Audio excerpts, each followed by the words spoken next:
사랑하는 84만 화성 시민 여러분, 안녕하십니까? 국민의당 동탄 25시 출신 시의원 고영모입니다.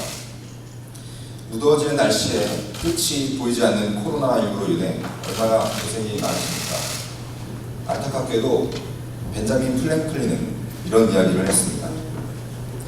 세상에서 확실한 것은 죽음과 세금다라는 말을 했습니다. 즉, 결국 세금은 절대 피할 수 없다는 것입니다. 지금과 같은 코로나 시국에도 바뀌지 않는 것은, 피할 수 없는 것은 바로 세금입니다. 코로나19로 인해 경제가 어려워지고 살림살이가 나아지지 않는 상황임에도 불구하고 우리는 대한민국 국민, 화성 시민이라면 세금을 내야 합니다. 그만큼 세금은 소중하기 때문에 법과 원칙에 맞게 집행이 되어야 합니다. 이러한 중요한 역할을 수행하기 위해 우리 화성시 집행부가 있고 우리 화성시 의회가 있는 것입니다. 본 의원은 이틀 전 시정 질문을 통해 과도한 순세계 잉여금에 대해 문제를 제기했습니다. 이에 대해 서철모 시장은 문제가 없고 오히려 괜찮다라는 답변을 했습니다. 저는 이 답변을 들으면서 과연 화성시의 살림살이를 정말 이분에게 맡겨도 되나 싶을 정도로 화성시의 앞날에 걱정과 불안이 앞섰습니다.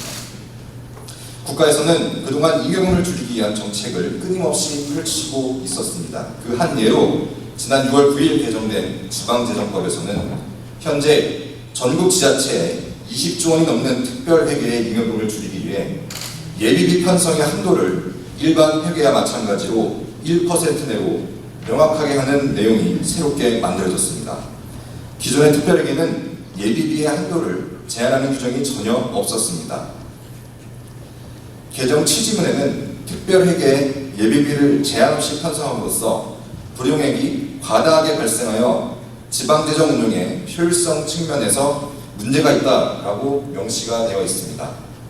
즉, 지방재정법에서는 잉여금을 줄이라는 것입니다. 또한 새롭게 개정된 내용에는 잉여금으로 될 수밖에 없는 예비비를 줄이고자 지방재정법에 명시된 재정안정화기금 조항을 삭제하고 통합관리기금과 재정안정화기금을 합한 통합재정안정화기금을 신설했습니다. 화성시도 이번에 개정된 지방재정법을 통해 바뀌어야 합니다. 국가는 과거부터 지금까지 잉여금을 줄이기 위해 많은 노력을 했습니다. 참고로 이 개정안은 지난 20대 국회에서 마지막에 간신히 통과된 법안이었습니다. 그렇다면 우리 화성시는 어떻습니까? 지방재정법 제3조에는 지방자치단체는 재정을 건전하고 효율적으로 운용하여야 하며 국가의 정책에 반하면 안 된다는 지방재정 운용의 기본 원칙이 있습니다. 하지만 서철모 시장은 지금 지방재정 운용의 기본 원칙을 완벽하게 어겼습니다. 잉여금을 줄이기 위한 국가의 정책에 반하는 지시를 내렸고 이는 건전하고 효율적인 운영을 해야 하는 기본 원칙도 어겼습니다. 또한 같은 법 제47조에는 예산의 목적의 사용금지 조항이 있습니다. 순세계 잉여금은 예산의 목적대로 집행되지 못한 채 남은 세금입니다. 즉, 기본적으로 회계상에 문제가 있는 회계 항목인 것입니다. 서철모 시장은 목적 달성을 못한 세금을 오히려 다음 회계년도, 다다음 회계년도에 편성해 쓸 것을 당연시하고 이를 본인의 시장 철학이며 권장했습니다. 이렇게 본 예산을 편성해놓고 잉여금이 발생되기를 바라는 것은 예산의 목적에 사용을 하려는 제47조를 어기는 행위입니다. 잉여금이 나올 것을 전제하고 편성한 집행부의 예산안을 우리 의회에서는 도대체 어떻게 바라보고 심의를 해야 합니까? 지난 2년 동안 우리 의원들은 끊임없이 세금 집행률을 높여달라고 호소했습니다. 이러한 사항을 서철모 시장은 시정연구원의 부재 탓, 또한 오히려 국가의 정책 기조를 성실하게 수행하고 있는 화성시 공직자분들을 공식 석상에서 역량이 낮다고 평가를 하고 있습니다. 본 의원은 시장께 거울을 드리고 싶은 심정입니다.